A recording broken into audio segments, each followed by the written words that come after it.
नमस्कार दोस्तों।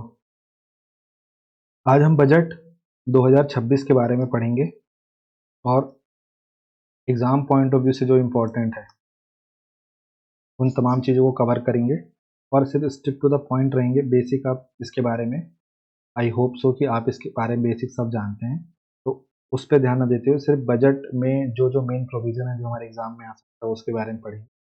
बट थोड़ी-बहुत चीज़ें जैसे कि ये 1 फरवरी को हर साल 1 फरवरी को तो संसद में रखा जाता है, ठीक है। कौन रखता है? फाइनेंस मिनिस्टर रखते हैं, ठीक है। भाई फाइनेंस मिनिस्टर कौन है? श्रीमती निर्मला सीतारमण जी हैं, ठीक है। इसके अलावा और क्या? इसे कौन बनाता है? तो मिनिस्ट्री ऑफ फाइनेंस के अंतर्गत एक विभाग है, डिपार्टमेंट ऑफ इकोनॉमिक अफेयर, वो इसको बनाता है। अच्छा, अब बजट क्या रिप्रेजेंट करता है? जैसे हम बजट क्या पढ़ेंगे 2025-26। तो बजट 2025-26 जो है इसमें हम ये 1 अप्रैल से लेकर के 31 मार्च तक के लिए ये पूरा सीन रहेगा इसका। अच्छा, तो एक इकोनॉमिक सर्वे भी होता है। अच्छा, वो क्या होता है? वो ये बताता है कि हमने जो पिछला बजट पेश किया था, उसके पहले जो बजट पेश किया था, उन सब में क्या रहा, ठीक है? जैसे आपने 2024 का प्रीलिम्स दिया, फिर 2025 का आपने दिया, फिर 2026 का आपने अब देंगे अगले साल। तो 2025 का आपने प्रीलिम्स दिया, आप पास हुए, फेल हुए, क्या रिपोर्ट रही उसकी? कैसे आप पास हुए तो आपने क्या अच्छा किया कि आप पास हो गए, फेल हुए तो क्या कमी थी, फेल हो गए? आपने जो टारगेट्स बनाए थे वो आपने अचीव किए कि नहीं किए, ये तो रिजल्ट के बाद पता चलेगा। तो ऐसी ही चीज़ें इकोनॉमिक सर्वे में डिस्कस करी, वो मैं इसके पहले एक लेक्चर डाल चुका हूँ, तो वो इकोनॉमिक सर्वे का अलग सा लेक्चर डल चुका है।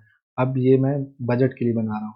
तो इकोनॉमिक सर्वे जो है वो 31 जनवरी को हर साल पेश किया जाता है पार्लियामेंट में, और बजट हर साल 1 फरवरी को पेश किया जाता है पार्लियामेंट में, ठीक है।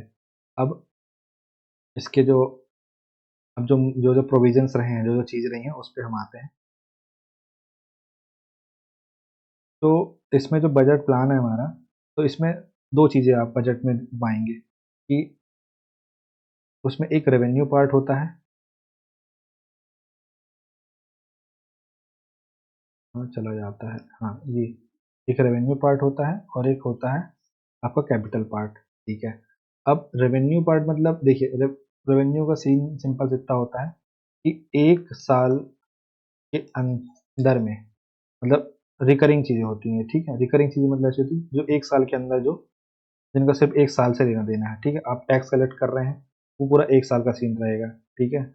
आपने कोई मतलब गवर्नमेंट से कुछ चीज़ खरीदी, लेट्स सपोज़ आपने टिकट खरीदा, आईआरसीटीसी से टिकट बुकिंग करी, तो उसका पूरा खाका सब कुछ वो 1 साल के अंदर का ही रहता है, तो वो रेवेन्यू वाले पार्ट में जाता है, ठीक है? अब जो कैपिटल वाला पार्ट है उसमें लॉन्ग टर्म में जो चीज़ें आती हैं, जैसे अगर मैं आपको कहूँ तो जैसे आपके पास सैलरी जो आ रही है, तो आपके पास सैलरी आई, तो ये सैलरी आपके लिए इनकम है और किसी के लिए एक्सपेंस है, ठीक है? अब आप जैसे आप आपके घर में नौकर है, तो आप नौकर को सैलरी दे रहे हैं, तो आपके लिए वो चीज़ एक्सपेंस हो गई, नौकर के लिए इनकम हो गई। लेकिन लेट्स सपोज़ आपने एक लैंड परचेज़ करा, ठीक है? तो ये क्या आपके लिए 1 साल, जो 1 साल है, 1 साल, 2 साल, 3 साल जितने साल आप रखे रहेंगे ये उतने साल तक ग्रो होता रहेगा, ठीक है? आपको इसमें अच्छा रिटर्न्स मिलता रहेगा, चीज़ें मिलती रहेंगी। तो ये आपके कैपिटल वाले पोर्शन में कवर करेगा आपका जो लैंड हो गया, ठीक है? लेकिन जैसे लेट्स सपोज़ आपको मिली सैलरी तो आपकी तो उसी महीने ही खत्म हो जाएगी वो, उसी महीने का एक्सपेंस है, उसी महीने की इनकम, वो सारी चीज़ें हैं। तो रेवेन्यू वाले पोर्शन में मोस्टली छोटी-मोटी चीज़ें आती हैं, कैपिटल वाले पार्ट में बड़ी-बड़ी चीज़ें आती हैं। आपने ज़मीन खरीद ली वो आपकी कैपिटल है, ठीक है? आपने क्या कहना चाहिए, आपकी सैलरी वो आपकी रेवेन्यू है, ठीक है? अब इस पे ये देखते हैं कि जो सरकार है हमारी, ठीक है? तो सरकार के साथ क्या सीन हो रहा है? तो जो सरकार है हमारी, तो सरकार को रेवेन्यू होगा, किसी चीज़ से रेवेन्यू आएगा, जैसे कि टैक्स से आएगा, नॉन टैक्स आइटम से आएगा। इसके अलावा सरकार कुछ खर्चे करेगी, तो सरकार के खर्चे क्या होंगे? भाई सरकार के लिए जो काम कर रहे हैं उनको सरकार सैलरी दे दी, जो काम कर चुके उनको पेंशन दे दी, ठीक है? इसके अलावा जैसे सरकार बहुत सारी सब्सिडी देती है, फर्टिलाइज़र सब्सिडी हो गया, फूड सब्सिडी हो गया, ठीक है, यहाँ सब खर्चे हो गए। तो ये तमाम चीज़ें जो हैं हम देखेंगे। अब हम रेवेन्यू पार्ट की ओर नज़र डाल देते हैं। तो रेवेन्यू पार्ट में अगर आप नज़र डालेंगे तो मैं इसको कुछ और कलर कर लेता हूँ, वाइट, ब्लैक कैसे। तो जैसे आपका ये रेवेन्यू पार्ट है, अब रेवेन्यू पार्ट में एक हो गया इनकम, एक हो गया एक्सपेंडिचर। कैपिटल पार्ट में हम नेक्स्ट स्लाइड में आएंगे। ठीक है, तो आपकी इनकम कैसे हुई, मतलब सरकार की इनकम कैसे हुई। सरकार की इनकम हो गई टैक्स से, और एक हो गई नॉन टैक्स से। अच्छा, टैक्स में किससे हो गई, टैक्स में सरकार ने डायरेक्ट टैक्स से कमा लिया। डायरेक्ट टैक्स क्या क्या होता है, डायरेक्ट टैक्स आपका होता है GST, sorry sorry, income tax हो गया। और डायरेक्ट टैक्स आपका क्या हो गया, जैसे कॉर्पोरेशन टैक्स हो गया, ये सब डायरेक्ट टैक्स हो गया। लेकिन वहीं अगर आप इनडायरेक्ट टैक्स की बात करेंगे तो ये आपका हो गया क्या, जीएसटी। ठीक है, उसके बाद कस्टम, उसके बाद एक्साइज, ये सब आपके इनडायरेक्ट टैक्स हो गए। अच्छा, इनके बारे में भी डिटेल्स और आएंगे। फिर उसके बाद आपने नॉन टैक्स वाला पोर्शन पकड़ लिया। तो नॉन टैक्स वाले पोर्शन में सरकार को प्रॉफिट हुआ। ठीक है, मतलब प्रॉफिट हुआ कैसे, कि सरकार ने क्या किया था कि लोन दिया था। ओके, तो लोन दिया था तो उसका इंटरेस्ट आया। तो इंटरेस्ट आया तो सरकार के लिए प्रॉफिट हो गया, तो आपको प्रॉफिट या इंटरेस्ट बोल सकते हैं। फिर डिविडेंड, कि सरकार ने भाई किसी सिक्योरिटी में पैसा लगाया था तो 1 साल वाली थी तो पैसा प्रॉफिट मिला तो डिविडेंड हो गया वो। फिर सरकार कुछ किताबें बेचती है ईयर बुक टाइप की, तो उस पे सरकार को कमाई हुई। फिर सरकार जैसे ट्रेन टिकट्स बेचती है, उस पे सरकार को कमाई हुई। तो ये सब सरकार के इनकम वाले पोर्शन हो गए। अच्छा, अब सरकार का एक्सपेंडिचर वाला पोर्शन में क्या कवर होगा, तो सरकार के एक्सपेंडिचर वाले पोर्शन में कवर होगा जो सरकार ने जो लोन ले रखे थे, जैसे कि वर्ल्ड बैंक से कुछ लोन लेकर रखा था, मान लीजिए यूएसए से कुछ लोन ले रखा, और रसिया से कुछ लोन ले रखा, तो वो सब जो लोन ले रखा, तो लोन में दो चीजें हैं, एक तो हो गया आपका प्रिंसिपल अमाउंट और एक हो गया इंटरेस्ट। तो जो सरकार इंटरेस्ट पेड कर रही है वो एक्सपेंडिचर में आ जाएगा। ठीक है, क्योंकि कैपिटल तो मान लीजिए एक 10,000 करोड़ लिया है, अब इस 10,000 करोड़ का जो ब्याज बन रहा है वो एक्सपेंडिचर में आ जाएगा। ओके, ठीक है। अब इसके अलावा सरकार के खर्चे क्या, सरकार सब्सिडी दे रही है। सरकार क्या सब्सिडी दे रही है, तो सरकार तो भाई साहब सब्सिडी दे रही है आपकी, जैसे फूड सब्सिडी हो गया, इसके अलावा सरकार की फर्टिलाइजर सब्सिडी हो गई, पेट्रोलियम सब्सिडी हो गई, ये सब चीज़ें। तो सिर्फ 4 लाख करोड़ की तो सब्सिडी दी है सरकार ने। फिर पेंशन हो गया, इसमें सैलरी लिखना भूल गया मैं, वेतनमान हो गए, तो ये सब सरकार के खर्चे में आ गया। अच्छा, अब आप अगर ये देखेंगे इधर पे कैपिटल वाला पोर्शन, तो ये रेवेन्यू वाला पोर्शन हमने कवर कर लिया। ठीक है, रेवेन्यू वाला पोर्शन कवर हो गया। अब हम देख लेते हैं कि सरकार जो है कैपिटल वाले पोर्शन में क्या कर रही है। तो कैपिटल वाले पोर्शन में सरकार को कुछ इनकम होगी। अच्छा, इनकम होगी सरकार को, तो कैसे होगी, सरकार ने कर्ज लिया, और सरकार ने कर्ज के इतर कुछ और लिया। कर्ज लिया तो कैसे कर्ज मिल गया, इंटरनल मिल गया, एक्सटर्नल मिल गया। इंटरनल कैसे मिल गया, आरबीआई दे दी। आरबीआई कैसे दे दी, आरबीआई ने सरकार के एवज में गवर्नमेंट सिक्योरिटी छापी, और गवर्नमेंट सिक्योरिटी छापी, मान लीजिए 1 लाख करोड़ की गवर्नमेंट सिक्योरिटी छापी, उसको मार्केट में डिस्ट्रीब्यूट कर दिया। ठीक है, लोगों ने इसको खरीदा, लोगों ने इसको खरीदा, इसके बदले में लोगों ने आरबीआई को पैसे दिए, आरबीआई ने पैसे सरकार को दे दिए। ठीक, फिर दूसरा एक्सटर्नल, एक्सटर्नल में जैसे वर्ल्ड बैंक से ले लिए, आईएमएफ से ले लिए, ट्रम्प चाचा से ले लिए। ठीक है, और वेरियस प्लेटफॉर्म, एडीबी हो गया, और मान लीजिए ब्रिक्स से ले लिए, कहीं से ले लिए, तो सब चीज़ इसमें कवर हो जाएगी। फिर नॉन डेप्ट, तो नॉन डेप्ट में क्या है, वह डिसइन्वेस्टमेंट और लोन रिकवर्ड।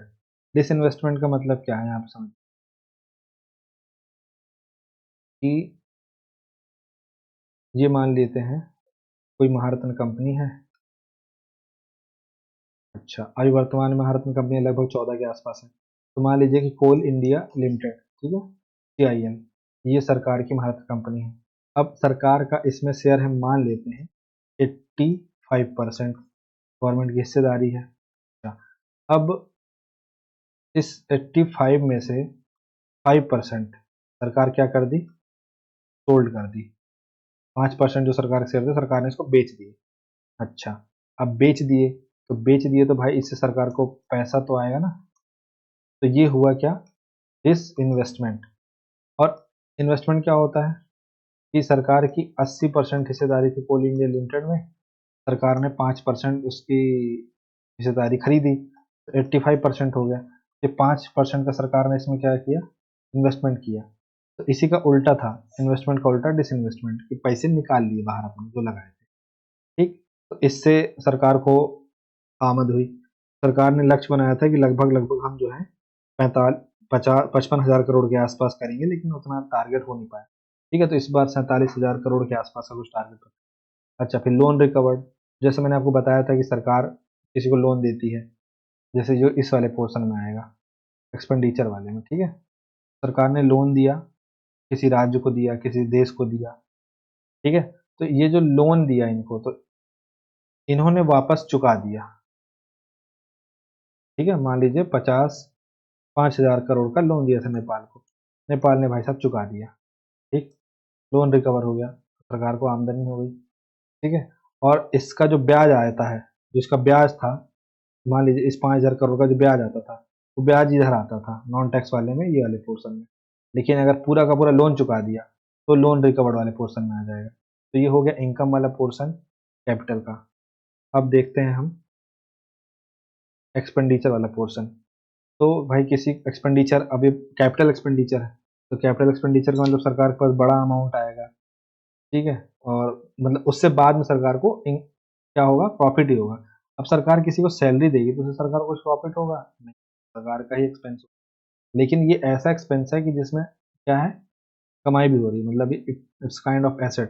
तो लोन टू स्टेट, मतलब मध्य प्रदेश को, छत्तीसगढ़ को, बिहार को लोन दे दिया। ठीक है, ग्रांट्स के रूप में कभी कभी दे देते हैं और कभी कभी परसेंटेज में देते हैं, 4% में दे रहे हैं, 1% का इंटरेस्ट सम। ठीक है, फिर लोन्स टू कंट्री, कि किसी देश को लोन दिया जाए, जैसे नेपाल को दे दिया, भूटान, बांग्लादेश, मालदीव, म्यांमार, इन सब।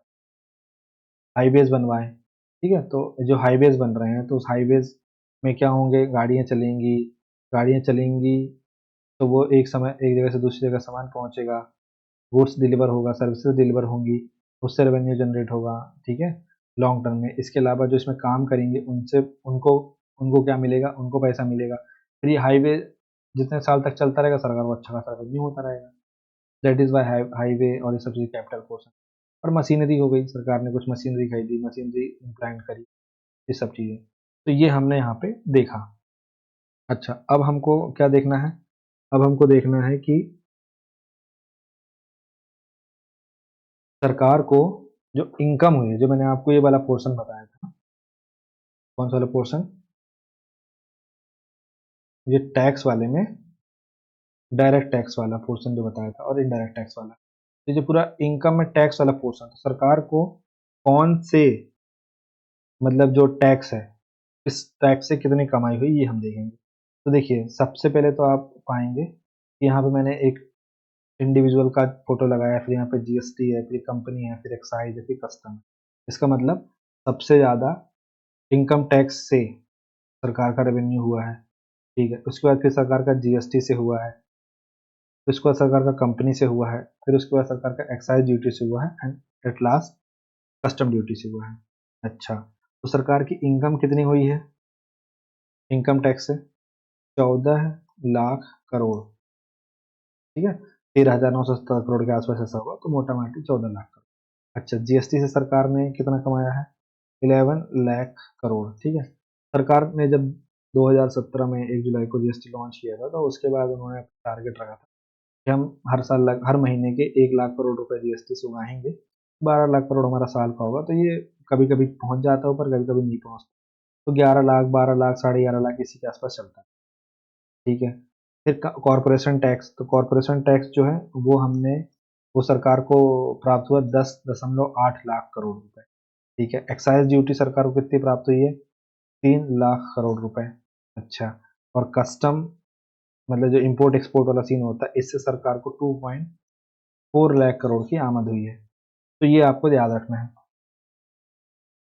कि भाई आप अपने आप को मान के चलना कि हमने सबसे ज़्यादा पैसा दिया, फिर हम जो सामान खरीदते हैं उससे ज़्यादा पैसा गया। आपकी जो कंपनियां हैं, उनसे पैसा जा रहा है, फिर उसके बाद जो प्रोडक्ट्स एक्साइज ड्यूटी है उससे हो रहा है, फिर इम्पोर्ट एक्सपोर्ट करते हैं उससे हो रहा है। इस तरीके से आपको याद रखना है। अच्छा, अब कुछ चीज़ें हैं जैसे कि जो कस्टम ड्यूटी है, तो कस्टम ड्यूटी किस चीज़ पे लगती है? कस्टम ड्यूटी आपकी लगती है अगर आप कुछ चीज़ें इंपोर्ट कर रहे हैं तो, कुछ चीज़ें एक्सपोर्ट कर रहे हैं तो, इस पे लगती है कस्टम ड्यूटी। अच्छा, अब कुछ चीज़ें जैसे मान लीजिए अब हार्डवेयर डेविडसन इंपोर्ट कर रहे हैं, तो ये क्या लेविस चीज़ें हैं, तो सरकार ने इस पे तो 40% जीएसटी, अपना जो जीएसटी 2.0 सरकार ने लॉन्च किया, जो कि 22 सितंबर से जारी हो गया। उस पे जो लेविस चीज़ें हैं, फॉर्च्यूनर वगैरह कार ले रहे हैं, लीजेंडर ले रहे हैं, ले रहे हैं, सब ले रहे हैं, 40% जीएसटी में मार दिया, ठीक है। और नशे वाली चीज़ें सब चीज़ों में, तो सरकार कुछ चीज़ों पे जो इंपोर्ट करती है उन चीज़ों पे जो सरकार इंपोर्ट ड्यूटी लगाती है उसको सरकार ने रिड्यूस किया है। जैसे किन चीज़ों पे? जो कैंसर रिलेटेड जो ड्रग्स हैं उन पे। ओके। अच्छा, दूसरा किस चीज़ पे? दूसरा कुछ रॉ मटेरियल्स हैं जो मेडिसिन से संबंधित है उन पे, और कुछ मशीनरी जो कैपिटल गुड्स हैं, अगर कोई मशीनरी इंपोर्ट कर रहा है जो जिससे इंडिया में वो प्लांट डालेगा, ऐसा कुछ, लेट सपोज आप राइस मिल लगा रहे हैं और राइस मिल की जो मशीन है वो आप चाइना से इंपोर्ट कर रहे हैं, सरकार उसमें आपको कुछ सब्सिडी दे देगी क्योंकि मशीनरी आप लगाएंगे उससे कुछ लोगों को रोजगार मिलेगा, ठीक है, तो देश का ही फायदा होगा, तो इसलिए कुछ चीज़ों पे ड्यूटी कम कर दी है। अच्छा, अब इसके अलावा जैसे यहाँ पे एक, अब हम कॉरपोरेशन टैक्स वाले में एक चीज़ बता देता हूँ मैं आपको। जो कॉरपोरेशन टैक्स है वो मोटा माटी लगता है 25% के आसपास रहता है, ठीक है। तो जो आपका कॉरपोरेशन टैक्स है ये कौन देता है? कॉरपोरेट्स देते हैं, जैसे टीसीएस, इन्फोसिस सब कॉरपोरेशन टैक्स देते होंगे, अडानी अंबानी सब। तो एक्सपेक्टेशन कितनी थी 2024 में कि हम मोटा माटी 10,20,000 करोड़ का वो करेंगे, और ऑन रियलिटी कितना आया? 9,80,000 करोड़ आया, ठीक। 40,000 करोड़ का शॉर्टफॉल था, तो इसको कहते हैं रेवेन्यू शॉर्टफॉल, ठीक है। ऐसा होता है जब कि अगर हमने एस्टिमेट किया कि 10 रुपये आएगा पर आया 8 रुपये, तो ये जो 2 रुपये कमी आई इसको हम बोलते हैं रेवेन्यू शॉर्टफॉल, ठीक है। ऐसा, अब यहाँ पे अगर हम और आगे बढ़ें, ठीक है, तो मैंने आपको, हाँ, अब जैसे इस इनकम टैक्स वाला था, इनकम टैक्स का इसमें, अब इनकम टैक्स लगता कैसे है, क्या लगता है, सब टेक्निकल चीज़ें हैं, तो यहाँ पे हम उसको जानेंगे भी तो उससे बहुत ज़्यादा अपन को एग्जाम में फ़ायदा, तो लेमैन टर्म के लिए ये पता होना ज़रूरी है, लेकिन मोटा माटी यहाँ पे बस आपको इतना भी जानना है एग्जाम के हिसाब से कि जो पुरानी, मतलब जो एग्जिस्टिंग टैक्स स्लैब है जो 2023-24 के बजट में आई थी, तो उसमें कहा गया था कि भाई 3 लाख तक आपको कोई भी टैक्स नहीं लगेगा, ठीक है। फिर आपके अगर 3 लाख से 7 लाख तक के बीच की इनकम है तो आपको 5% देना पड़ेगा, 7 से 10% के बीच है तो 10% देना, 10 से 12 लाख की इनकम है तो 15%, 12 से 15 लाख है तो 20%, और 15 लाख के ऊपर है तो 30% के आसपास आपको टैक्स देना पड़ता था। अब नई टैक्स रिजीम आई है जो 2000 फाइनेंशियल 2026 में प्रपोज की गई है, तो इसमें बोला गया है कि 4 लाख तक आपको कोई टैक्स नहीं लगेगा, ठीक है। तो कंपेयर करें अगर पिछले बार से तो 1 लाख रुपए ज़्यादा है। अच्छा, फिर 4 से 8 तक आपको 5% लग रहा है जो वहाँ पे आपको 3 से 7 पे लग रहा था, ठीक है। यहाँ पे भी एक घटा दें और यहाँ पे 2 घटा दें, फिर 8 से 12 लाख पे आपको 10% देना पड़ेगा, 12 से 16 लाख अगर आप कमा रहे हैं तो 15% देना, 16 से 20 लाख कमा रहे हैं तो 20% देना, 20 से 24 लाख कमा रहे हैं 25%, और 24 के ऊपर कमा रहे हैं तो 30%। तो यहाँ पे आपको ध्यान रखना है कि यहाँ पे 25% वाली स्लैब नहीं जो यहाँ पे है। अच्छा, अब एक चीज़ और बोल दी है इन्होंने, जो टैक्स स्लैब न्यू आई है उसमें यही बोला है कि भाई अगर किसी की सैलरी 12,75,000 है तो उस भाई साहब को जो 75,000 है ये तो देना ही नहीं है, ठीक है। अच्छा, अब जो उसकी 12 लाख बची तो इस 12 लाख पे उसको मोटा माटी 60,000 रुपये का टैक्स बनेगा, ठीक। अब इस 60,000 को भी सरकार ने क्या किया है, एग्जम्प्ट कर दिया, तो मोटा माटी ये कहा गया है कि जो व्यक्ति 12 लाख तक कमाता है, ठीक है, उस व्यक्ति को इनकम टैक्स जो है नहीं देना पड़ेगा। उसका इनकम टैक्स बनेगा 60,000 रुपये, और इसको भी एग्जाम्प्ट कर दिया गया है। तो व्यक्ति जो है 12 लाख रुपए तक कमा रहा है तो उसको टैक्स देना नहीं। अच्छा, अब ये new tax regime old tax regime क्यों कर दिए हैं भाई? नई ही जब लाए तो पुरानी हटा दो। तो सरकार ने बोला है कि जिन लोगों को, जैसे क्या होता है, लेट सपोज आपने, इनकम टैक्स एक्ट होता है 1961, तो उसमें 80C और 80D करके दो क्लॉज होते हैं, ठीक। तो लेट सपोज अगर आपने सरकार से होम लोन लिया है, किसी बैंक से होम लोन लिया है, अच्छा, आपने प्रोविडेंट फंड में पैसे जमा किए, आपने खासी खूब सारे इंश्योरेंस करा के रखे, तो इन सब का लाभ मिलता है 80C 80D के आसपास में। अच्छा, इसमें क्या होता है कि लेट सपोज आपकी, अब आप मान लेते हैं कि आपने, आपकी इनकम 13 लाख रुपए, ठीक है। अच्छा, जैसे पिछले स्लैब से देखते हैं कि पिछली स्लैब क्या बोलती थी कि 3 लाख तक वाले को कोई टैक्स नहीं लगता। तो मान लेते हैं कि पहले जो व्यक्ति 12 लाख कमाता रहा होगा, ठीक है, तो उसको कम से कम नहीं होगा तो 70-80 हज़ार रुपये टैक्स देना पड़ता था, 75,000 तो देना ही पड़ता था, ठीक है, 75,000।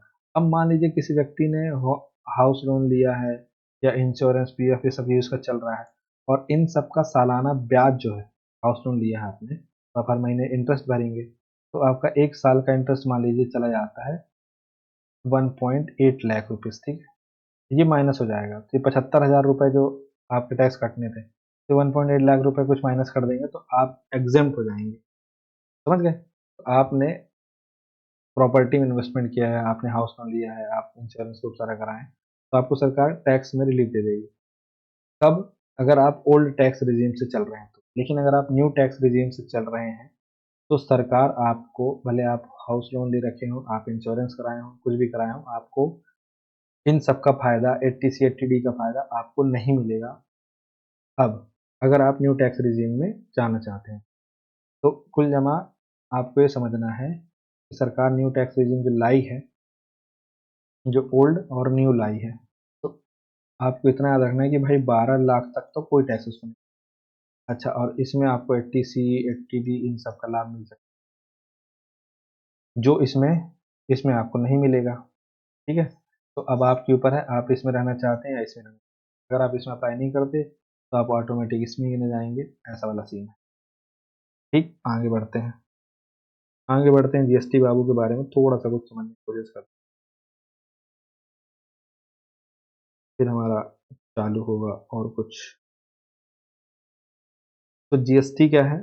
जीएसटी का फुल फॉर्म तो आप जानते ही होंगे, गुड्स एंड सर्विसेज टैक्स, ठीक है। तो जो आपका गुड्स एंड सर्विसेज टैक्स है, तो जीएसटी आपका कैसा टैक्स है? एक डेस्टिनेशन बेस्ड टैक्स है, ठीक है। अतः वह उसको मिलेगा जिस, मतलब डेस्टिनेशन बेस्ड टैक्स का मतलब ये है, ऐसा समझिए, डेस्टिनेशन बेस्ड टैक्स का मतलब, लेट सपोज एक कार है, उसकी मैन्युफैक्चरिंग हुई कहाँ? हरियाणा में, ठीक है। उसको, जो एक कार है उसको परचेस किया, या वो सेल हुई कहाँ? केरला में, ठीक है। तो अब आप बताइए कि जो जीएसटी है जिस कार पे, अब नई स्लैब के हिसाब से 18% जीएसटी लगेगा, ठीक है। पहले 28% लगता था, अब 18% लगेगा। अगर 1500 सीसी कम की गाड़ी है, पेट्रोल है, तो डीजल है 1500 सीसी ज़्यादा की है, 15 लाख के आसपास रेट है, तो ये बताइए, जो 18% जीएसटी इस 1 लाख, मान लीजिए कि ये 10 लाख की कार है, तो इस 10 लाख की कार पे जो जीएसटी मिलेगा 18%, वो किस राज्य को मिलेगा? जहाँ मैन्युफैक्चरिंग हुई उसको, कि जहाँ वो सोल्ड आउट हुई उसको? जहाँ वो सोल्ड आउट हुई।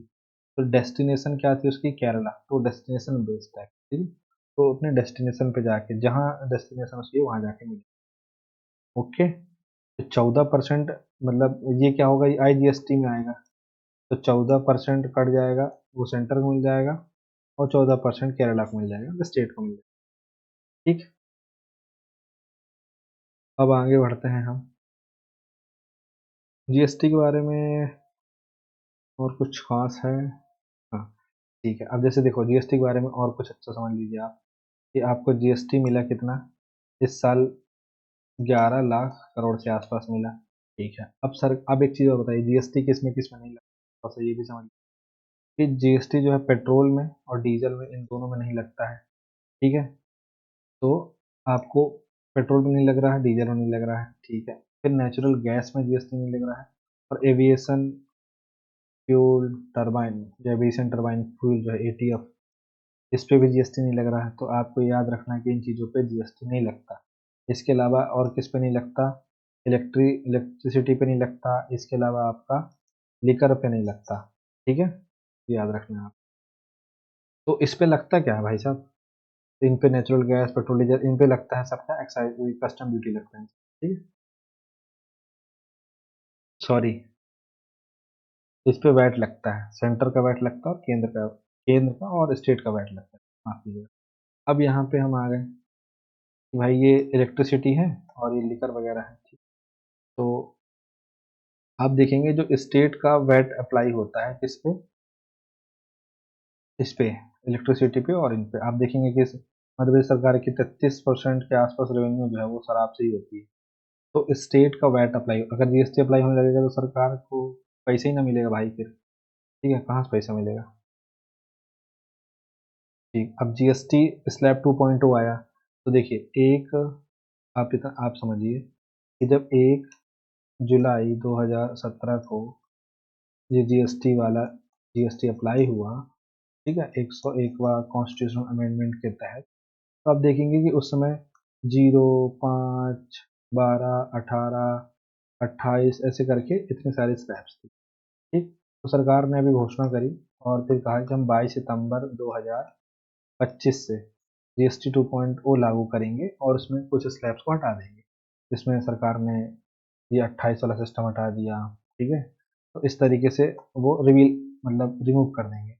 तो यहाँ पे अगर हम देखें, उसके बारे में नज़र डालें, तो सरकार ने कहा कि after the rationalisation the GST system is now made of two rates, 5% and 18%, down from the four original rates, 5%, 12%, 18% और 28%। इस चार की जगह 5 और 18 कर दिए।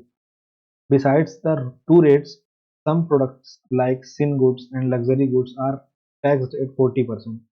Revenue from these sector will help support any shortfall in tax revenue to the asset. Shortfall का मतलब ये समझा था मैंने आपको, any shortfall in tax revenue कि मतलब हमने 10 एक्सपेक्ट किया, 8 आए तो 2 रुपए का रेवेन्यू टैक्स फॉल हुआ। ठीक है, शॉर्टफॉल हुआ, तो वो नहीं होना चाहिए। तो देखिए 5, पहले जीएसटी में कितनी स्लैब थी, 5, 12, 18।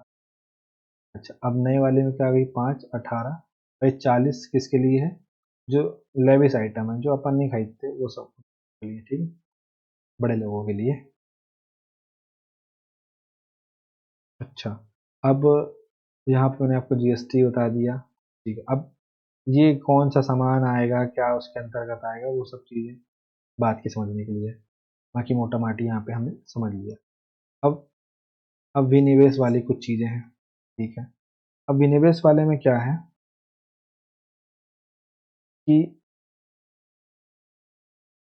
अगर आप पाएंगे कि भाई, जब वही मैंने बताया कि सरकार अपनी कंपनियों में से, सरकार किसी कंपनी में से अपनी हिस्सेदारी घटा देती है, बेच देती है, तो उसको विनिवेश बोलते हैं। 2024 में टारगेट रखा गया था 50,000 करोड़ का। ठीक, और रियलिटी में कितना आया सरकार के पास, 50,000 करोड़ का एक्सपेक्टेशन किया गया था, और 33,000 करोड़ ऑन रियलिटी आया, मतलब 17,000 करोड़ का गैप देखा गया। ठीक है, क्योंकि शेयर मार्केट गिर गया था तो शेयर की वैल्यू कम हो गई थी, सब चीज़ें वेरियस रीजन। अब 2025-26 में इसी डिसइन्वेस्टमेंट का जो वो है, क्या टारगेट है, वो रखा गया है 47,000 करोड़ रुपए। ठीक, ये आपको याद रखना है। अब हम आगे बढ़े अगर इसमें, तो एक बार शुरू से सरसरी नज़र अगर हम दौड़ाएं कि समझे, तो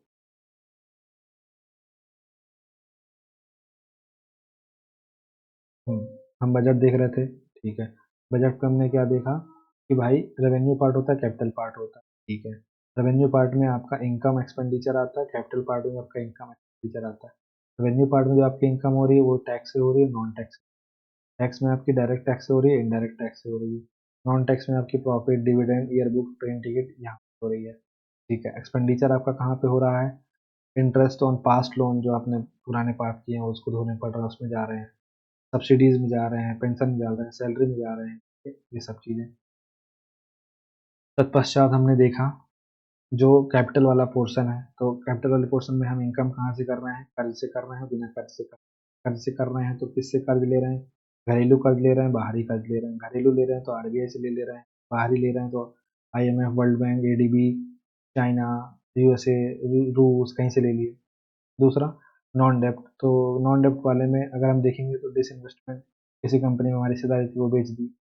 फिर किसी को लोन दिया था 10,000 करोड़ का, तो लोन पूरा चुका दिया, तो इधर आ गया। और अगर उसका ब्याज चुकाएगा तो वो इनकम, रेवेन्यू इनकम में चला जाएगा, नॉन टैक्स पोर्शन में, ठीक है। सरकार फिर कैपिटल में एक्सपेंडिचर कर रही है, तो कैसे कर रही है? वो किसी को लोन दे रही है, तो लोन दे तो अगर आप किसी को कर्ज दें, हर महीने आपको 10,000 रुपये, 5,000 रुपये इंटरेस्ट देगा, तो आपके लिए तो एसेट है ना।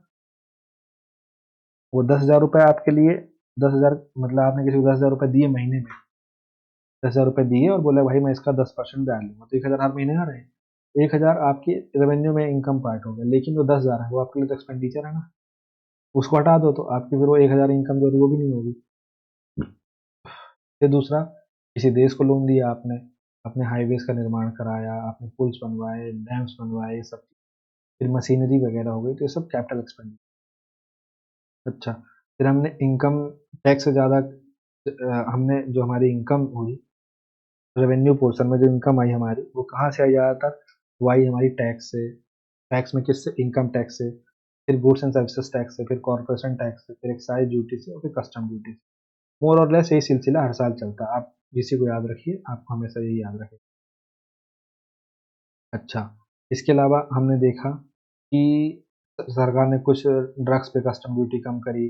फिर हमने देखा कि सरकार टैक्स रिजीम लेकर के आई न्यू, तो न्यू टैक्स रिजीम में आपको मैंने बताया कि 12 लाख, जैसे इसमें लिखा था annual income after excluding standard deduction of 75,000, 12,75,000 की सैलरी, 75,000 वो काट देंगे।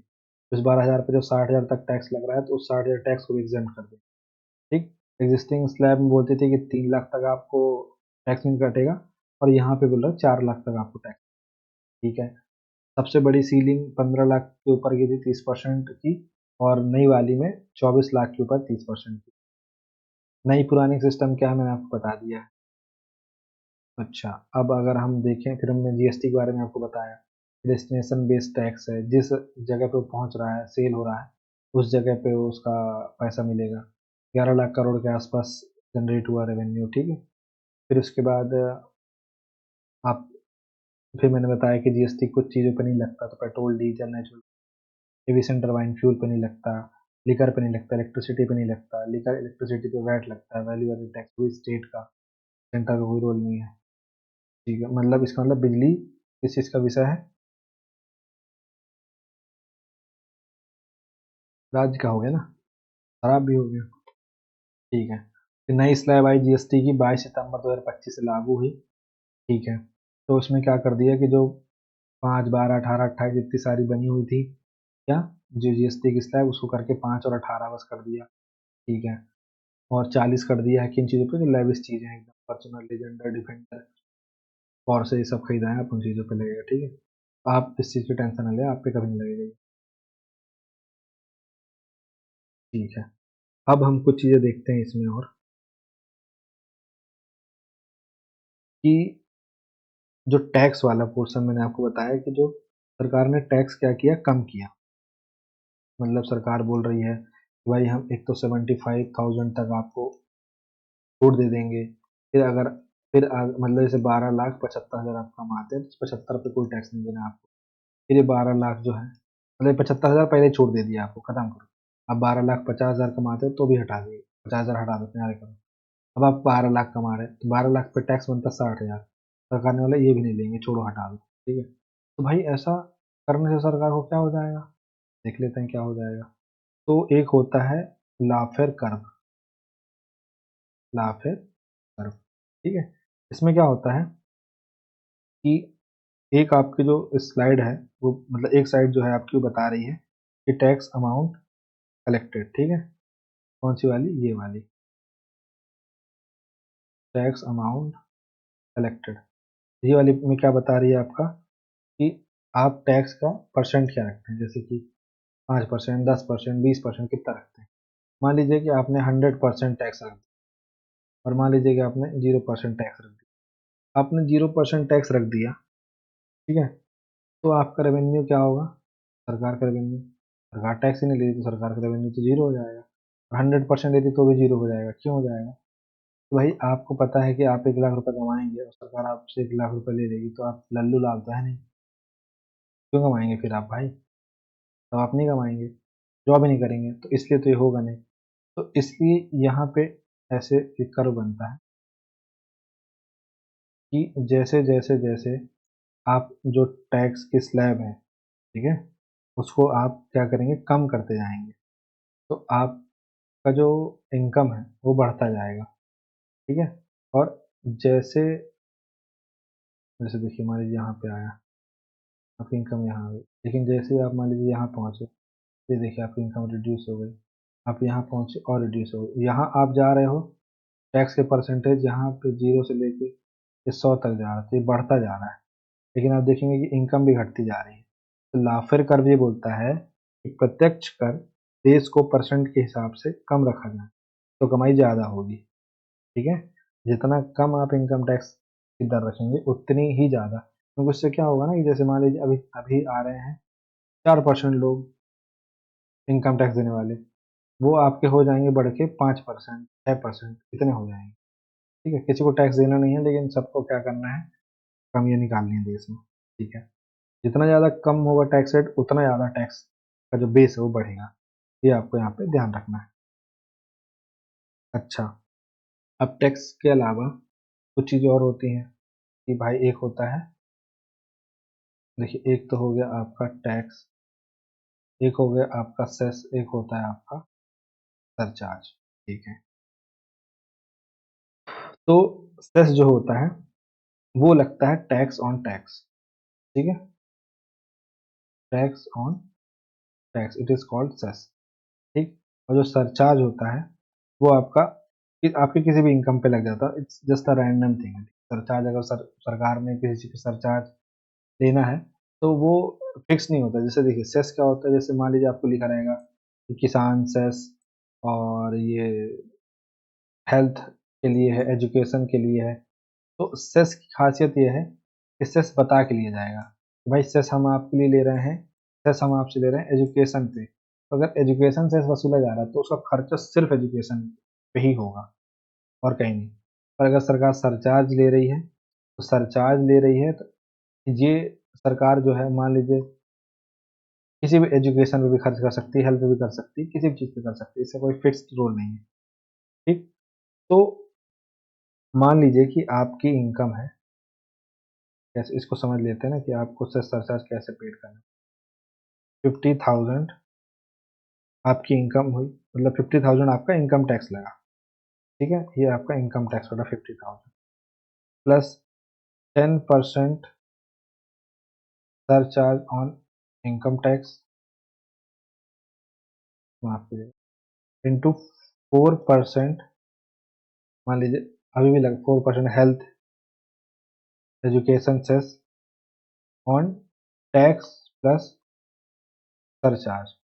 ठीक है, ये आपका क्या लग रहा है, ये आपका सेस वाला पोर्शन है जो किस पे लग रहा है, ये इस पे लगेगा। तो 50,000 तो आपकी इनकम थी, इनकम टैक्स था। ठीक है, 10% सरचार्ज कितना हो गया, तो ये आपका 5,000 हो गया। तो ये अमाउंट आपका हुआ कितना, 55,000 के आसपास हो गया, 55 नहीं हुआ, 50, हाँ 55,000 के आसपास हो गया। अब ये जो 55,000 का अमाउंट हो गया, ठीक है, तो इसका 4% अगर आप निकालेंगे तो मोटा माटी आपका 2200 के आसपास आएगा। तो 5,57,200 रुपये ये टोटल जो है सरकार को प्राप्त होगा, सरचार्ज सब कुछ लग के। अगर अगर कोई व्यक्ति कितना कमा रहा है, ये वो कमा रहा है 15 लाख, 16 लाख, 17 लाख, 18 लाख, 20 लाख, इससे ऊपर कमा रहा है उसको नहीं। तो सेस का पैसा किस में जाता है, पब्लिक अकाउंट में जाता है, और जो सरचार्ज का पैसा है वो भी पब्लिक अकाउंट में जाता है। अब होता क्या है कि जो वित्त आयोग बनता है, समझिएगा, जो आर्टिकल 280 के तहत वित्त आयोग बनता है, तो जो वित्त आयोग होता है वो सिर्फ संचित निधि में जो जाता है, ठीक है, कंसोलिडेटेड फंड में जो जाता है, उस पे जो भारित होता है उसका बंटवारा करता है वो राज्यों के बीच में। तो 41% के आसपास जो है वो क्या करता है, राज्यों को बांट देता है। 100 रुपये सरकार ने कमाया, 100 में से 41 रुपये चले गए राज्यों को, अब बच्चे 59 रुपया, तो ये केंद्र अपने पास रखता है। इसमें भी केंद्र प्रायोजित योजनाएं चलाएगा, सेंट्रली स्पॉन्सर्ड 60-40 90-10 इस रेशियो में चलाता है। फिर सरकार के राज्यों को ग्रांट्स भी देता है, सब कुछ भी देता है, वो 41% के अलावा भी, ठीक है। अब 41% कैसे बढ़ता है वो अलग कहानी है, ठीक है। तो इसलिए क्या करती है सरकार कि भाई ये 59 रुपये तो तुम्हारा चलेगा नहीं, तो हम सेस लगाएं, सरचार्ज लगाएं, तो हमारा ये जन रेवेन्यू और जनरेट हो, ठीक है, ये रहता है। और ये सेस सरचार्ज का जो पैसा है इसका बंटवारा वित्त आयोग जो है नहीं करता है, ये सिर्फ केंद्र के ही पास रहता है, इसलिए सरकार ने दिमाग लगा के अलग काम किया, ठीक है। आई होप सो आपको ये समझ में आया हो। अब हम आते हैं कुछ और चीज़ों पे।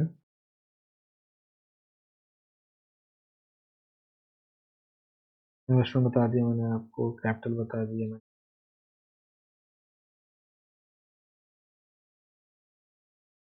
हम्म हम्म अब जैसे अब हम आते हैं किसमें, कैपिटल वाले पोर्शन में, ठीक है। तो जो कैपिटल वाला पोर्शन था हमारा, उस कैपिटल वाले पोर्शन में भी कुछ चीजें हैं। क्या चीजें हैं, उसमें जो हम डेप्ट ले रहे हैं, तो कैसा डेप्ट ले रहे हैं, इंटरनल डेप्ट ले रहे हैं अपन, ठीक है। तो कैसे ले लिया हमने, बोरोविंग कर ली, ठीक है, मतलब बोरोविंग करी हमने कैसी, इंटरनल, कर्जा ले लिया मतलब। तो लॉन्ग टर्म लिया, मतलब एक साल से ज्यादा के लिए लिया। अच्छा, अब ये सब कहाँ, मतलब ये सब जो चीजें हैं, बोरोविंग जो है, तो अब सरकार को और पैसे खर्च करने हैं। पैसे खर्च करने का मतलब ये है कि भाई सरकार के पास जो पैसे आएंगे वो सब कैसे आएंगे। तो देखिए, जो जो वो जमा होती है, प्रोविडेंट फंड होता है, जो नेशनल सेविंग सर्टिफिकेट होते हैं, किसान विकास पत्र होते हैं, सुकन्या समृद्धि जो योजना चलती है, इस सब में जो पैसा जमा होता है, वो पैसे से सरकार को बोरिंग मिल जाती है, ठीक है। क्योंकि ये तो लंबे समय के लिए जमा होना, सुकन्या समृद्धि जब बच्चे 18 साल 21 साल के हुए तब जाके वो पैसा, ठीक है। प्रोविडेंट फंड जब कोई रिटायर होगा तब जाकर मिलना, सरकार के पास लंबे टाइम के लिए सब रहता है। और तो इस ये जो पैसे जमा होते हैं इसमें सरकार उधार लेती है, ठीक है। अब कुछ सरकार कैपिटल मार्केट से भी जो, मतलब कैपिटल तो हो गई है, सरकार कुछ ये तो निकाल ली स्कीम वगैरह से। अब मार्केट से कुछ सरकार को पैसा चाहिए, तो सरकार क्या करती है, गवर्नमेंट सिक्योरिटी इशू करती है, तो सरकार के पास पैसा आता है। फिर उसके बाद सरकार सॉवरिन ग्रीन बॉन्ड जारी करती है। सॉवरिन ग्रीन बॉन्ड क्या होता है, एकदम फ्रेश है, ठीक है। और सॉवरिन का मतलब होता है कि किसी कंट्री ने जारी किया, मतलब उस स्टेट की वैल्यू, उस कंट्री की वैल्यू तो सरकार जारी कर रही है किसी और देश को, या अपने ही देश में बेच रही है सरकार और उससे पैसा वसूल रही है। म्यूचुअल फंड हो गया, इन सब तरीके से सरकार जो है एक से ज़्यादा साल के लिए उसके पास लंबा पैसा रहता है, ठीक। तो ये तमाम चीज़ें हमने जो है इस पूरे बजट में अभी तक समझी। अब इसमें कुछ और चीज़ें हैं जो हमें समझ लेना। अभी स्कीम्स वगैरह वो सब चीज़ें अलग है, ठीक है, अभी उनको अलग रखना, अभी उन पे आएंगे हम। अब जैसे देखिए, सरकार अब कमाई कमाई भी तो है, लेकिन कुछ डेफिसिट भी तो होंगे ना। तो आप सुनते होंगे कि भाई फिजिकल डेफिसिट इतना है, फिर आप सुनते होंगे रेवेन्यू डेफिसिट इतना है, फिर कुछ चीज़ें जो आपने कभी कभी सुनी होंगी, इफेक्टिव रेवेन्यू डेफिसिट इतना है, और प्राइमरी डेफिसिट इतना है, बजट डेफिसिट इतना है। भाई क्या है, ठीक है, तो इसको समझने की कोशिश करते हैं। तो आप याद करिए कि मैंने आपको बताया था रेवेन्यू और कैपिटल। फिर कैपिटल में आपको बताया था इनकम और एक्सपेंडिचर, कैपिटल में आपको बताया था इनकम और एक्सपेंडिचर। तो जब ऐसा हो जाए कि कैपिटल एक्सपेंडिचर, माफ करिएगा, जब ऐसा हो जाए कि रेवेन्यू वाले पोर्शन की बात चल रही, ठीक है, रेवेन्यू वाले पोर्शन में, तो अगर इनकम से ज़्यादा एक्सपेंडिचर हो जाए, एक्सपेंडिचर ग्रेटर देन इनकम, तो इसको हम बोलेंगे रेवेन्यू डेफिसिट।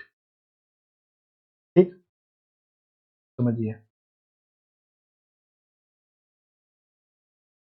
मान लीजिए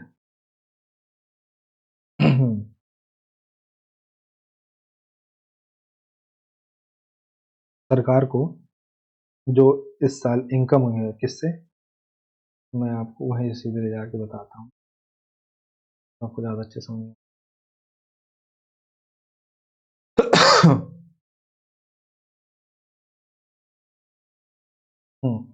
सरकार को जो इनकम हुई भाई साहब, वो कितनी हुई है, 34 लाख करोड़। सरकार का जो रेवेन्यू एक्सपेंडिचर है वो 39 लाख करोड़। कितने का गैप दिख रहा है आपको, 5 लाख करोड़ का गैप दिख रहा है आपको। एक्सपेंडिचर 39 लाख करोड़ है, इनकम 34 लाख करोड़ है, तो 5 लाख करोड़ का नुकसान, मतलब बीच में गैप दिख रहा है। तो दिस 5 लाख करोड़ गैप, ठीक है, is called what, it's called revenue deficit. 5 lakh crore का रेवेन्यू डेफिसिट है। अब इसको जीडीपी के परसेंटेज में निकाल देंगे, कितना परसेंट रेवेन्यू डेफिसिट है वो हो जाएगा। अच्छा, अब यहाँ पे देखिए कि कैपिटल से इनकम कितनी हुई है, 16 लाख करोड़, एक्सपेंडिचर से कितनी हुई है, 11 लाख करोड़। अच्छा, अब आपको निकालना है क्या, अब आप देखेंगे कि आपका ये जो आप जैसे इनकम इनकम जोड़िए, ठीक है, तो ये इनकम आप जोड़ेंगे तो कितना हो गया, 34 16 50। ये एक्सपेंडिचर जोड़ें तो कितना हो जाएगा आपका 50। भाई 50 लाख करोड़ इधर, 50 लाख करोड़ इनकम, 50 लाख करोड़ एक्सपेंस। तो ये सरकार ने क्या किया, सरकार ने ये इसको बैलेंस कर दिया। ठीक है, तो इसको हम बोलते हैं बजट डेफिसिट, जो कि हमेशा जीरो होता है। कैसे समझिए कि, इसको ऐसे समझिए कि भाई साहब आपके पास, पापा ने आपको 1,000 रुपये दिए थे, ठीक है, अब आप बाहर चले गए, कुछ सेवन कराएं, आपके जेब में बचे 910 रुपये। अब जो 90 रुपये का मसला हो गया है वो कैसे भरा जाए, तो मम्मी ने आपको क्या किया, कितना रुपए दे दिए, 90 रुपये दे दिए। ठीक है, ले बेटा 90 रुपये ले, इसमें भर और 1,000 से पूरा। ठीक है, तो बंदे के पास 90 रुपये तो थे नहीं, उसने कहीं और से उधारी लिए, तो जो 90 रुपये उधारी लेकर के जो उसने भरा, ठीक है, वो तो मम्मी ने 90 रुपये दे दिए, पापा को उसने 1,000 दिखा दिए, तो वो तो चलो बजट डेफिसिट हो गया, मतलब जीरो जीरो बना, मतलब पापा ने 1,000 रुपये दिए थे, वापस उसने पापा को 1,000 रुपये लौटा दिए। ठीक है, तो पिताजी तो कुछ नहीं बोले, लेकिन वो तो मम्मी जान रही कि भाई 90 रुपये का गैप है, तो जो 90 रुपये का गैप है ना वो फिजिकल डेफिसिट है। ठीक है, समझ रहे हैं कि मतलब जो मम्मी उधारी लाई, ठीक है, जो मम्मी उधारी लेकर के आई और उस उधारी से जो भरा गया चीज, वही जो उधारी हमारी वो फिजिकल डेफिसिट है। ठीक है, आपको ये समझना है। जैसे देखिए कि आप आपको मैंने यहाँ पे बताया कि 34 लाख करोड़ की इनकम हुई रेवेन्यू पोर्शन में, और 39 लाख करोड़ का एक्सपेंडिचर हुआ रेवेन्यू पोर्शन में।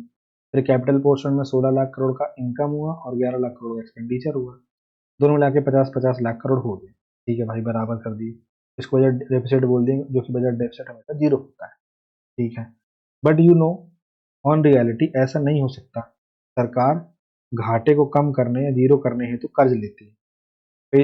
ये जो बोरोइंग है, तो कैपिटल इनकम में जो बोरोइंग पार्ट वाला पोर्शन है, ठीक है, डिस इन्वेस्टमेंट को छोड़ के डेप्ट वाला जो पोर्शन है, एक डेप्ट है एक नॉन डेप्ट है, तो डेप्ट वाला जो पोर्शन है उसमें तो सरकार ने क्या करा, जो बोरोइंग ली, ठीक है, अब आपको कैसे पता चलेगा बोरोइंग ली, भाई देखिए कि वो जो 90 रुपए का गैप जो मम्मी भर दी, वो उसी से समझिए। तो सरकार ने जो बोरोइंग ली, तो वही बोरोइंग जो है भाई साहब वो है फिजिकल डेफिसिट। ठीक है,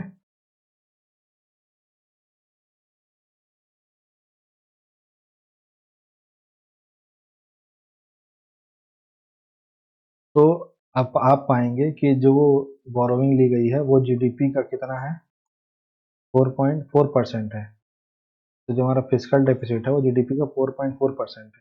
तो आप यहाँ पे देखेंगे कि भाई वो क्या होता है आपका, मैं तो रोहित शर्मा जैसे करने लग गया हूँ। वो क्या होता है, साइड में जाते हैं।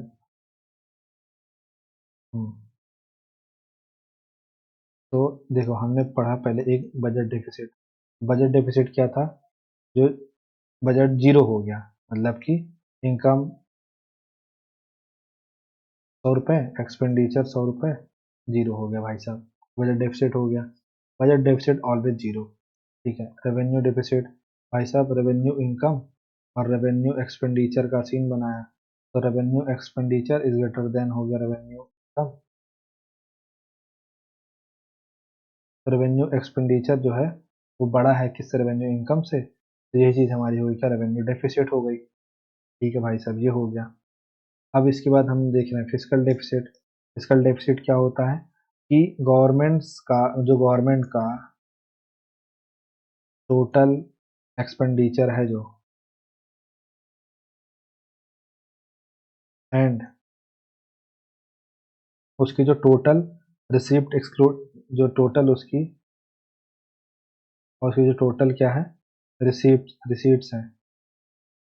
ठीक है, जिसमें से आपको एक्सक्लूडिंग करना है क्या, बोरोइंग।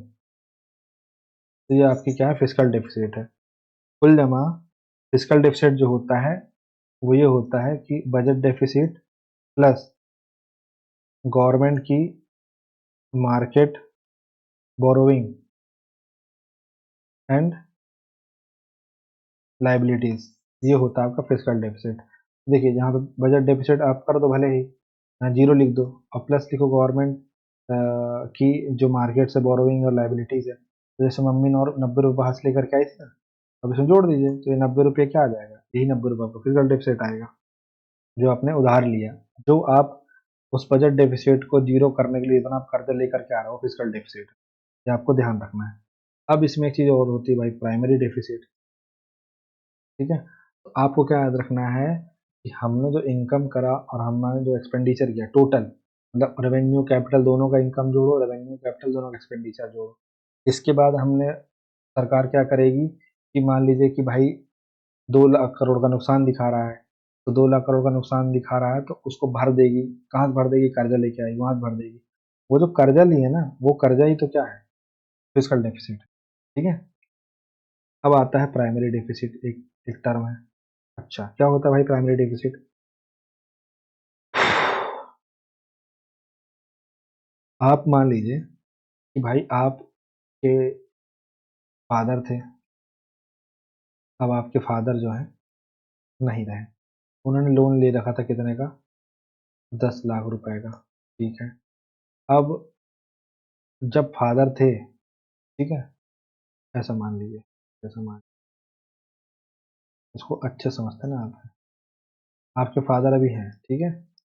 अच्छा, अब फादर 8 लाख रुपए का लोन लिए थे, फिर ए नाम का बेटा है और बी नाम का बेटा है, इन दोनों ने भी 1 लाख 1 लाख कर दिए, टोटल कितना हो गया, 10 लाख रुपए। अब इस 10 लाख रुपये पे तीनों लोन भर रहे हैं, तो तीनों इसका ब्याज भर रहे हैं। ठीक है, तो अब क्या हुआ, फादर खत्म हो गए, तो भाई फादर खत्म हो गए, फिर भी जो 10 लाख रुपया है इस पे ही दोनों लोन वो भर रहे हैं, ब्याज भर रहे हैं। तो भाई एक दिन सुबह बैठ के सोचेंगे कि भाई ये दोनों एक दिन ऐसे बैठेंगे, जाम लगाएंगे शाम को, बोलेंगे यार भाई अपन तो यार बापू का जो 8 लाख रुपया है उसको ढो रहे हैं, जब से उस पर भी अपन ब्याज भर रहे हैं, अपन दोनों का एक्चुअल कितना मतलब कर्जा है। तो बोलेंगे भाई अपना तो 2 लाख रुपए ही है। तो बोलेंगे अच्छा, तो अपन ये 8 में से ये सॉरी, ये 8 लाख में से 2 लाख माइनस करेंगे, तो कितना आएगा, 6 लाख रुपया, माफ करना, ये अपना 1 लाख जोड़ेंगे, तो इनका आएगा 2 लाख रुपया। तो बोलेंगे है ना, हमारा तो सिर्फ 2 लाख रुपया ही कर्जा है। ठीक है, तो ये निकल के आएगा कि जो 8 लाख रुपया है ये, 10 लाख में से जो 8 लाख रुपए इसको हटा दो, तो 2 लाख रुपए जो बचा है ये प्राइमरी डेफिसिट है। ठीक है, मतलब पुराना नहीं गिनो भाई, अभी हम मतलब एक्चुअल में हमने कितना लोन लिया ये हमको भी पता चले कितना कर्जा हमारा। तो जो आपका पुराना लोन लिया हुआ है, उस पुराने लोन को जब आप हटा दोगे तो आपका क्या आ जाएगा, प्राइमरी डेफिसिट। तो फॉर्मूला ऐसा होगा कि primary deficit is equal to physical deficit minus पुराने लोन के जो ब्याज चुकाने हैं वो, ठीक है। तो मान लीजिए 15 लाख करोड़ का फिजिकल डेफिसिट था, माइनस करिए 12 लाख करोड़ ये पुराने वाले हैं, तो बच्चे कितने 3 लाख करोड़। तो सरकार बोलेगी भैया प्राइमरी डेफिसिट तुम्हारा 3 लाख करोड़, तो कांग्रेस वांग्रेस यूपीए यूपीए लेके रखी थी कर्जा, वो हम भर रहे हैं, लेकिन हम इतने कर्जदार नहीं हैं, हम इतना कर्जा नहीं लेते, हम तो बढ़िया आदमी हैं, देखो हमारा तो 3 लाख करोड़ रुपए का है। पुरानी सरकार ने जो कर्ज लिए थे वो दिखाने के लिए प्राइमरी डेफिसिट दिखाया जाता है, ठीक है। अच्छा, अब ये जीडीपी का कितना है 0.8%, ये सबका लिख दूंगा कौन किसका कितना परसेंट है। अब रेवेन्यू डेफिसिट तो मैंने आपको बता दिया। अब एक होता है इफेक्टिव रेवेन्यू डेफिसिट, ठीक है, इफेक्टिव रेवेन्यू डेफिसिट। अब इफेक्टिव रेवेन्यू डेफिसिट क्या होता है भाई साहब? रेवेन्यू डेफिसिट मैंने आपको क्या बताया कि रेवेन्यू में जो इनकम है एक्सपेंडिचर है, तो एक्सपेंडिचर ज़्यादा है इनकम से तो रेवेन्यू डेफिसिट है, ठीक है। मतलब आप इनकम टैक्स से, जीएसटी से, कस्टम से, एक्साइज से, इन सब से आपकी कमाई कम हो रही है, लेकिन सैलरी देने में, पेंशन देने में, सब्सिडी देने में, लोन चुकाने में, इन सब में आपका पैसा ज़्यादा जा रहा है, तो मतलब आप रेवेन्यू डेफिसिट में जी रहे हैं, ठीक है। इफेक्टिव रेवेन्यू डेफिसिट क्या होगा कि भाई सरकार क्या करती है, एक्सपेंडिचर वाले पोर्शन में ये आता है कि सरकार ग्रांट्स भी देती है राज्यों को, ठीक है। तो जो सरकार राज्यों को ग्रांट्स दी, जो रेवेन्यू के एक्सपेंडिचर वाले पोर्शन में जाता है, तो वो ग्रांट्स से उस राज्य में कहीं स्कूल बना, हॉस्पिटल बना, कुछ बना, तो ये सब तो कैपिटल वाला पोर्शन, कैपिटल एक्सपेंडिचर का पोर्शन होता है। तो जब सरकार ये देखती है कि यार हमने 1,000 रुपए इनको वो दिया था ग्रांट्स, उस 1,000 रुपए में से जो 200 रुपया है ना, वो इन्होंने खर्च किया है स्कूल हॉस्पिटल और सड़क ये सब बनाने में, तो हम उस चीज को, वो जो हमारा 200 रुपया वहां गया है, वो हम उसको कैपिटल एक्सपेंडिचर वाले पोर्शन में डालेंगे, ना कि रेवेन्यू एक्सपेंडिचर वाले पोर्शन। तो ऐसे करके सरकार जो है यहाँ से वहां कान पकड़ के चीजें करती है। तो रेवेन्यू डेफिसिट माइनस ग्रांट्स और कैपिटल बाय फाइनेंस कमीशन, ठीक है। तो ये आपका निकल के आता है। तो इफेक्टिव रेवेन्यू डेफिसिट अगर हम देखें तो 5 लाख करोड़ रुपए मान लीजिए आपका रेवेन्यू डेफिसिट है, और 4.27 करोड़ आपका कैपिटल, ग्रांट्स और कैपिटल ये है। तो आप देखेंगे आपका इफेक्टिव रेवेन्यू डेफिसिट कितना निकल के आया, 96,96,000 करोड़, ठीक है। तो ये आपका ऑलरेडी कम आंकड़ा दिखाएगा। तो अगर हम यहाँ पे एक चार्ट बनाएं और हमें देखें कि हमने क्या क्या बनाया, तो देखिए बजट डेफिसिट ऑलवेज जीरो, ठीक है। इसके अलावा आप देखेंगे कि effective revenue deficit 0.3% of GDP का। इसके अलावा आप देखेंगे कि भाई प्राइमरी डेफिसिट कितना है, 0.8% ऑफ जीडीपी, ठीक है। फिर आप देखेंगे कि भाई फिजिकल डेफिसिट कितना है, सॉरी, आप देखेंगे कि रेवेन्यू डेफिसिट कितना है, तो आप पाएंगे कि जो रेवेन्यू डेफिसिट है वो 1% ऑफ जीडीपी है। अच्छा, अब आया सबसे बड़ा फिजिकल डेफिसिट, 44% ऑफ जीडीपी है। तो आप पाएंगे कि फिजिकल डेफिसिट 4.4% ऑफ जीडीपी है, ठीक है। ये आपको याद रखना है, और रेवेन्यू डेफिसिट आपको याद रखना है वो 1.5% ऑफ, इतना आपको याद रखना है, ठीक है। अब क्या होता है कि एफआरबीएम एक्ट आया था, आपको पता होगा 2003 में, FRBM act 2003, physical responsibility budget management act 2003। ये बोला था भाई साहब, ये 2003 में क्या बोला था बस उतना बता रहा हूँ, अभी इसमें अमेंडमेंट बहुत सारे हुए हैं, अभी उसको अपन बाद में लग, इसने बोला कि फिजिकल डेफिसिट जो है 3% ऑफ जीडीपी से ज़्यादा नहीं होना चाहिए, और जो रेवेन्यू डेफिसिट है वो 0% हो जाना चाहिए जीडीपी के, तो ये वाला सीन करना चाहिए। पर ऐसा हुआ क्या, नहीं हुआ, क्यों नहीं हुआ, कुछ नहीं हुआ था, सब कुछ थोप दो, कोविड-19 की वजह से नहीं, ठीक है, क्योंकि सरकार ने प्रधानमंत्री गरीब कल्याण अन्न, पीएम स्वनिधि चलाई, आत्म ये सब चलाया सरकार का पैसा। तो सरकार यही बोलती रहती है कि भैया कोविड नहीं आया होगा, तो देखो अगर कोविड नहीं आता ना तो अपन चाइना से आगे, ठीक है, अमेरिका से आगे निकल जाते हैं, मतलब अमेरिका क्या बोलता था, ऐसा वाला मीम बनता फिर। ठीक, तो ये सब बकवास छोड़िए, आपको इतना याद रखना है कि भाई 3% ऑफ जीडीपी रखना था, तो पर नहीं रख पा रहे हैं, क्यों नहीं रख पा रहे? क्योंकि कोविड आ गया। बात खत्म। तो अभी हमने इस पूरे समस्त चीज में क्या क्या समझा, उसका एक हल्का सा रिवीजन मान लेते हैं। ठीक है,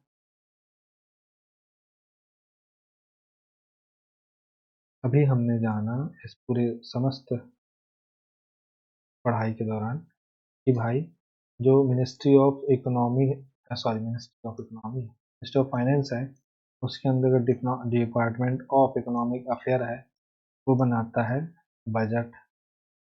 दूसरा, हमने ये देखा कि भाई सबसे ज़्यादा कमाई हुई इनकम टैक्स से, फिर जीएसटी से, फिर कॉरपोरेशन टैक्स से, फिर एक्साइज ड्यूटी से, फिर कस्टम ड्यूटी से। ठीक है, फिर हमने क्या देखा, फिर हमने देखा कि जो इनकम टैक्स है, बार बार जीएसटी इनकम टैक्स है, उसमें न्यू ओल्ड दो टैक्स रिजीम आई। न्यू वाले में 12 लाख रुपए तक वाले पे कोई टैक्स नहीं लगेगा।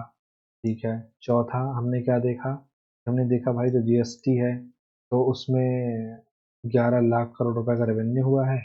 लेकिन अब ये एडवांसमेंट है, ये बजट का पार्ट नहीं है कि 22 सितंबर 2025 से तो जीएसटी 2.0 अप्लाई हो गया है ना। तो ये एडवांसमेंट तब तो होने था, लेकिन अब ऐड करके तो लिख सकते हैं आराम से। तो भाई सिर्फ और सिर्फ 5, 18 ये दो वो कर दिया है, और 40% लेविस चीज़ों पे लगता है ऐसा। फिर हमने क्या देखा, फिर हमने और छोटी छोटी चीज़ देखी कि भाई फिजिकल डेफिसिट कितना है, 4.4% ऑफ जीडीपी है। रेवेन्यू डेफिसिट कितना है, रेवेन्यू डेफिसिट आपका 1.85% ऑफ जीडीपी है। ठीक है, फिर हमने क्या देखा, प्राइमरी डेफिसिट तो 0.8% ऑफ जीडीपी है। और हमने देखा इफेक्टिव रेवेन्यू डेफिसिट तो 0.3% ऑफ जीडीपी है। ये सब चीज़ें हमने देखी, समझी, जानी, और आई होप सो कि आपको ये अच्छे समझ में आई होगी। नेक्स्ट पोर्शन में जो बजट का दूसरा पार्ट आएगा, उसमें जो जो बजट में स्कीम्स रही हैं उसके बारे में हम पढ़ेंगे। तो आई होप सो कि आपको ये पूरा मज़ा आया होगा पढ़ने में। तो अगले वीडियो में हम देखेंगे कि भाई साहब क्या क्या स्कीम लेकर के आए हैं, और क्या बजट की कुछ चीज़ें हैं वो पढ़ेंगे। तो thank you so much for watching this video. Have a nice day.